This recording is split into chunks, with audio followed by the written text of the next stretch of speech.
Mari kita satu dalam doa.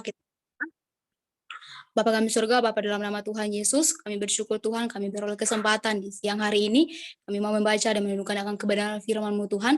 Kami berdoa Tuhan menolong kami, biarlah apa yang kami hamba-Mu sampaikan bagi teman-teman yang mendengar juga biarlah kami semua diberkati. Di dalam nama Tuhan Yesus kami berdoa, haleluya, amin.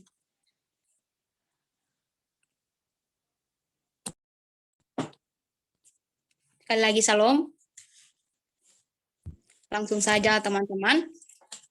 Kita membuka Alkitab kita masing-masing dalam Yeremia pasal 1, ayat yang keempat sampai ayat yang ke-10. Saya akan membacakannya bagi kita semua dengan perikop, Yeremia dipanggil dan diutus.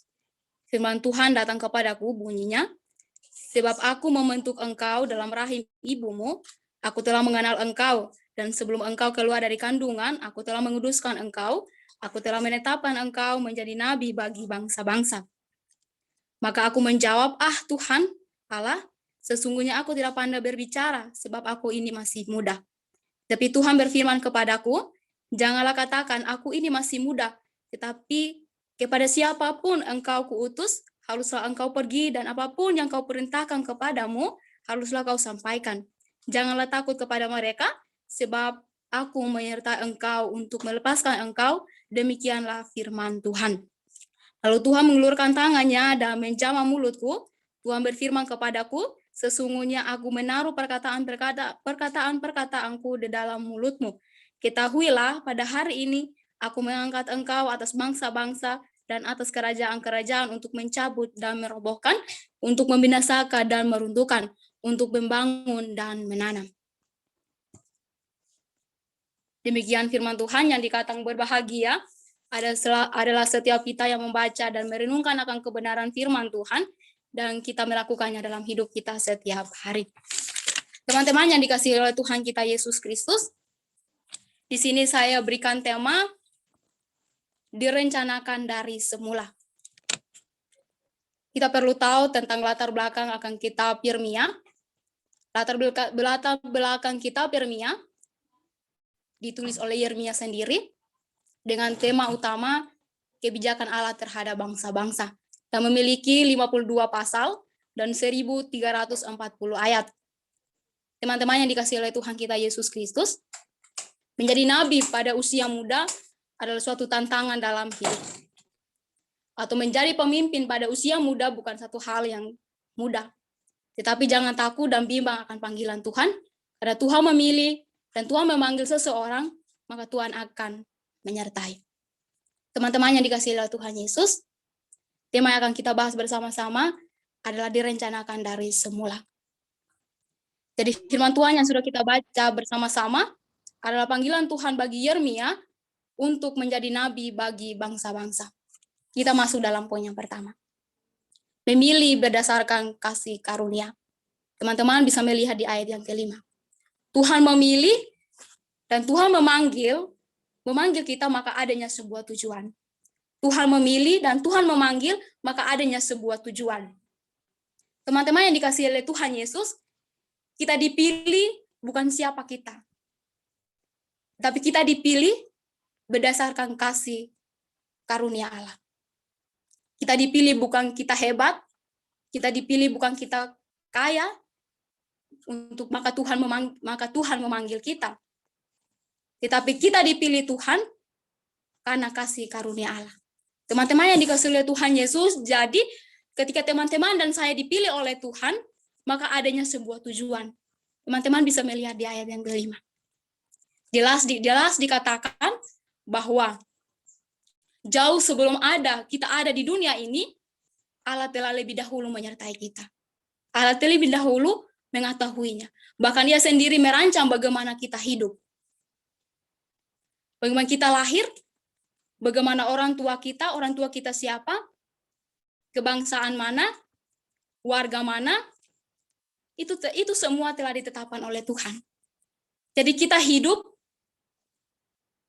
jadi kita dipilih Allah hanya oleh anugerah. Semuanya telah ditetapkan oleh Tuhan dari semulanya, jadi kita hidup hanya oleh anugerah. Teman-teman yang dikasihi oleh Tuhan Yesus, Kita masuk dalam poin yang kedua.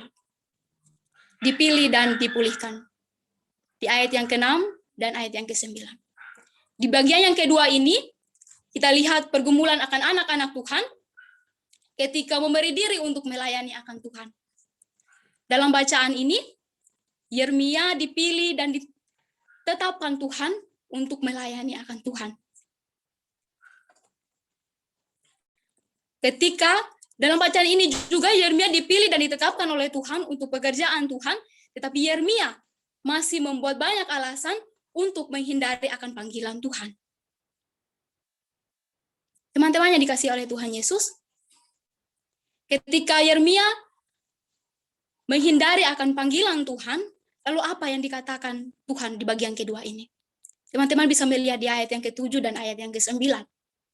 Ayat yang ke-8. Bahwa siapapun dia yang telah dipanggil oleh Tuhan, maka pastinya dia akan disertai dan dipulihkan oleh Tuhan.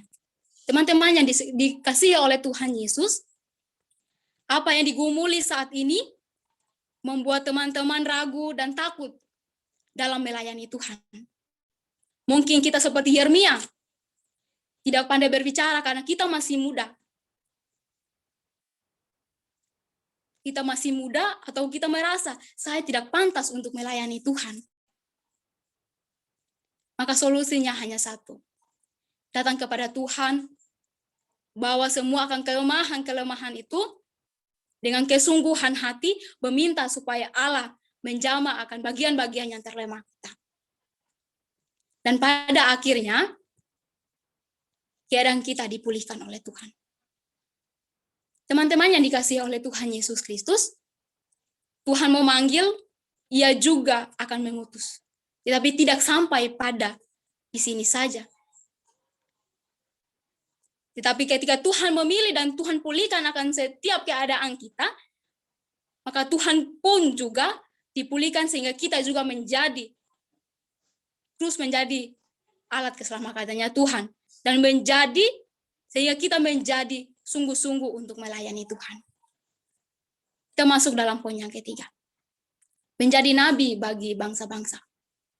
Kita bisa melihat di ayat yang ke-5 bagian C dan ayat yang ke-10. Menjadi nabi bagi bangsa-bangsa. Siapakah nabi? Nabi adalah seorang yang diutus Tuhan secara khusus untuk memberitakan kabar baik. Dan juga penghukuman kepada setiap orang. Teman-teman yang dikasihi oleh Tuhan Yesus, di bagian firman Tuhan ini menolong kita untuk melihat bagaimana Yeremia telah dipilih Allah dan oleh anugerah Tuhan, kemudian ia dipulihkan oleh Tuhan.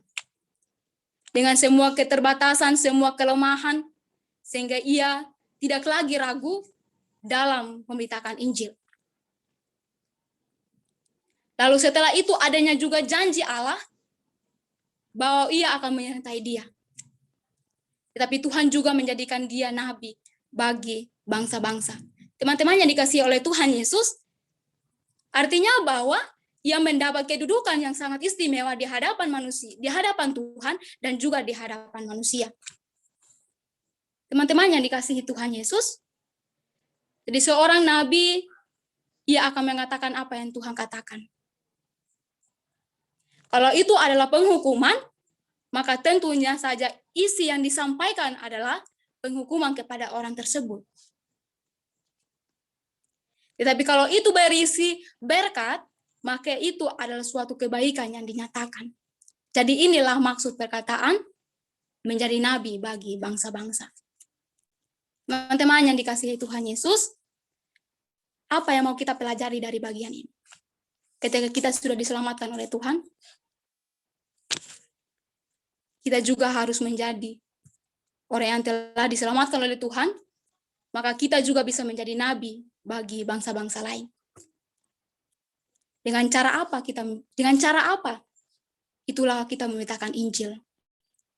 Dan kita juga mengatakan bahwa ia hanya di dalam Yesus Kristus sajalah jalan kebenaran dan hidup.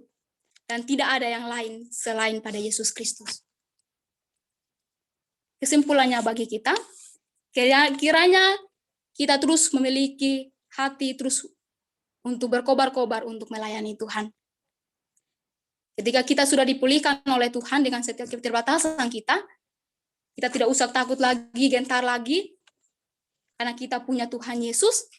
Ketika kita memberitakan Injil kepada setiap orang, kepada Injil, kita juga harus beranikan diri karena kita punya Tuhan Yesus. Utusan Allah, maka ia sendiri juga akan bersama-sama dengan kita untuk menjalankan tugas dan amanat Tuhan Yesus. Kiranya Tuhan Yesus memberkati kita. Kita berdoa. Bapa kami surga, Bapa dalam nama Tuhan Yesus, kami bersyukur Bapa untuk kesempatan yang boleh Tuhan berikan bagi kami untuk kami bersama-sama mendengar akan kebenaran firman-Mu. Kami berdoa biarlah firman ini kami tidak hanya mendengar saja, tetapi kami boleh melakukannya dalam kehidupan kami. Terima kasih Tuhan Yesus, ini doa kami. Haleluya. Amin.